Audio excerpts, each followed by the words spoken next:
Tamu saya kali ini dulu nyaris tidak bisa sekolah SD, SMP, SMA. Tapi setelah dewasa Anda malah mendirikan sebuah akademi. Puji Tuhan.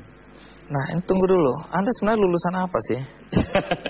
Saya selalu curiga sama orang yang bergerak di bidang pendidikan.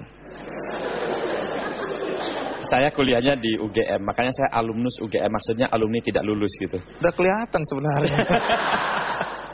Oh, jadi Anda drop out ya, tidak pernah lulus? Iya, tidak pernah lulus. Orang tua pekerjaannya apa? Petani karet, jadi menanam karet, menanam padi, menanam singkong, jagung, dan lain sebagainya. Iya, dengar-dengar orang tua juga kusir delman. Iya, jadi ketika saya dilahirkan, ayah saya adalah seorang kusir delman dan pencari kayu bakar pada saat itu. Tentu menarik ya, kisah anak tukang kebon, kusir delman, yang kemudian sekarang menjadi trainer, motivator, bahkan kemudian mendirikan sebuah akademi. Bagaimana kisah tentang Putu? Ini dia liputannya. Sejak tahun pertama kuliah di Teknik Sipil UGM Yogyakarta pada tahun 1996, Putu Putrayasa sudah mempunyai pikiran bisnis. Mulai dari mengambil keuntungan dari jasa fotokopi materi kuliah hingga membuka usaha laundry. Bahkan bersama rekannya, ia merintis usaha jual beli komputer hingga membentuk sebuah perusahaan. Tidak puas dengan itu, Putu kemudian mendirikan Akademi Manajemen Informatika dan Komputer Amik Akmi.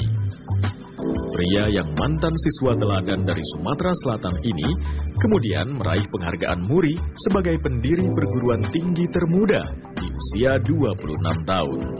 Kini, Putu yang tinggal di Sleman, daerah istimewa Yogyakarta ini berencana membangun kota satelit di kampung halamannya Batu Raja, Kabupaten Ogan Komering Ulu, Sumatera Selatan.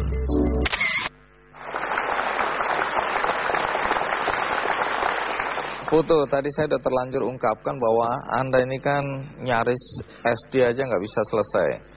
SMP nggak bisa selesai juga, SMA. Apa yang terjadi pada Anda masa-masa sekolah ini?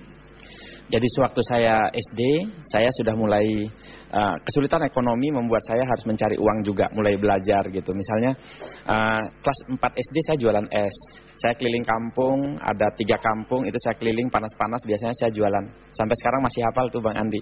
Es nanas, es kates, es sawo, es kacang hijau.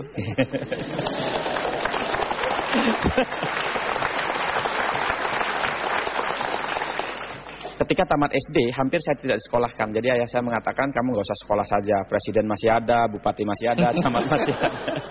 Ya kan? Di sisi lain orang tua juga nggak mampu dan pada saat itu hampir tidak disekolahkan. Akhirnya datang kepala sekolah ke rumah. Beliau mengatakan, Putu disekolahkan saja. Kalau nanti ada kesulitan, biar saya bantu, katanya begitu. Dan akhirnya saya mendaftar SMP, diantar oleh ayah.